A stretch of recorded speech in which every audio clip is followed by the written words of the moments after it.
Oh, oh boy, am I fuming. Oh, I hate days like this. These are the worst. Alright, so thought about what I was gonna do on this goddamn fucking screw. Because that's what it is at this point. I tried my Dremel. This is another trick you can do. I knew I was gonna mess up this piece, but it still would work. Okay, so I took the Dremel with this little tiny metal cutting bit and I cut a slot into the screw. And then I took my screwdriver. I really like these screwdrivers. I make a lot of videos on screwdrivers. These are fantastic. They have a big and small. Big, Phillips and flathead, and then you can pull this out, flip it around, and then it has a small Phillips and a flathead. So I use this, and these kind of have sort of a bolstered feature, because right down here you can fit a tool on the piece, and that's what I did with this. So I used this in the slot that I cut. It fit nice, it grabbed. I managed to get it 1/4 turn, and then half of the head of the fastener snapped off and shot across the top of my table saw. I got it back, and there it is. So that completely broke off in there. Broke off of there. So there's the stem of the screw. You can see I drilled it nice and center. The easy out is still in there. All this work, it has only turned not even 1/4 of a turn. So you can see the slot that I cut, and here it is, the slot that I cut. So I got it that far. Not even, no, maybe 45 degrees I got it to turn. That is bullshit. And I don't understand how this screw, 9 inches away, can be in such perfect shape and be so easy to get out, when this one is so rusted and jammed in there that it will not come out whatsoever, no matter what you do. This many tricks. I've tried all the tricks. I tried cleaning it out. I tried using a bolstered screwdriver. I tried, the easy out, because I figured that was my next best option. And then I tried drilling the top of it, cutting the top of it, making it into a flathead. Using a flathead with the bolstered capabilities, nothing. It broke. I have very few complaints for this table saw. It's a Ryobi table saw. I'm going to do a review on it. And I'll bring this up. I'll bring up these crappy fasteners that they put in here. I want to show your name, Ryobi. This is a fail. Get better fucking fasteners and put them in your shit. This is bullcrap. Okay? This makes me very angry, and anybody else has to deal with this.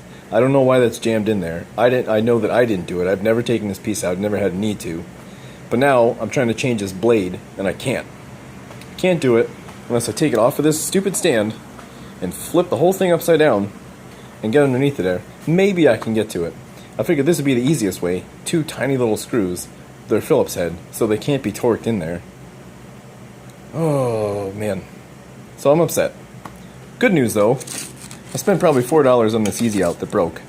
I read the back of it to see maybe I messed up, and it does say, guaranteed satisfaction. This product will perform to your satisfaction or be replaced at no charge from the place of purchase. So I appreciate that. I take it back, buy this. If it doesn't work, you can take it back and get a refund. It does suck you have to make the trip, but I feel like this should have been able to get that out. But I really don't blame them. The size that this is and the size of the screw that is, it should never be torqued in there that tight. It should never be stuck that tight that it breaks one of these. Which is why I was really surprised when this broke. I thought maybe this was not quality, but the quality issue is these fasteners. So how I'm going to have to fix this is do some custom jobs. And if I wanted this to look nice and be proud of it again, I would have to make a whole new one of these and powder coat it, because I'm sure that's powder coated. I'm going to have to figure out what the socket underneath the threads look like once I get this out, what that's supposed to look like. I'm going to have to go to the hardware store, find something that's going to work, and then I'm going to have to get my tap and die set out and tap a whole new hole in there. It's really frustrating. And when I'm trying to build a dollhouse for my daughter, So yeah, I came to the conclusion, you know, I have to do this. I have to get this out. I have to break it, drill it, you know, grind it out with the Dremel, something. I have to get it out of there so that I can take this piece off, so that I can change the blade, so I can make nice cuts on my dollhouse for my daughter.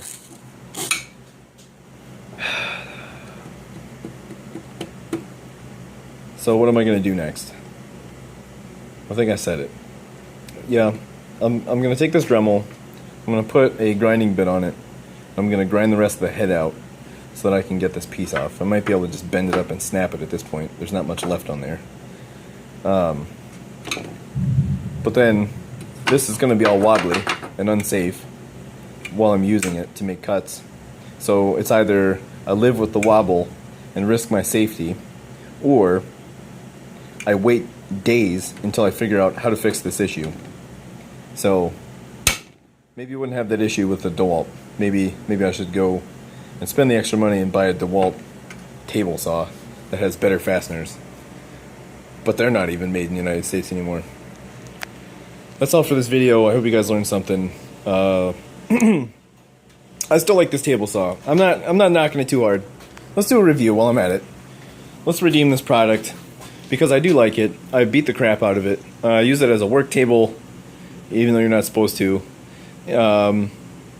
This is the saw that built this garage. It did all of these nice French cleat mounts for all of my stuff. So it allowed me to clean up my garage and save a bunch of money, because if you were going to buy a system like this, you'd probably be spending, you know, a couple $1,000s to do the same thing that I did for the price of plywood. So yes, this table saw saved me that.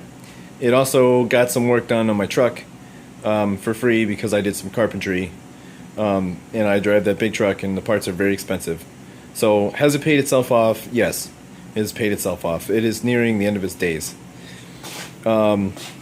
Some of the things I didn't like about it, okay, this fence, it works very well with this table saw, but that's it. It's not, you can't upgrade it.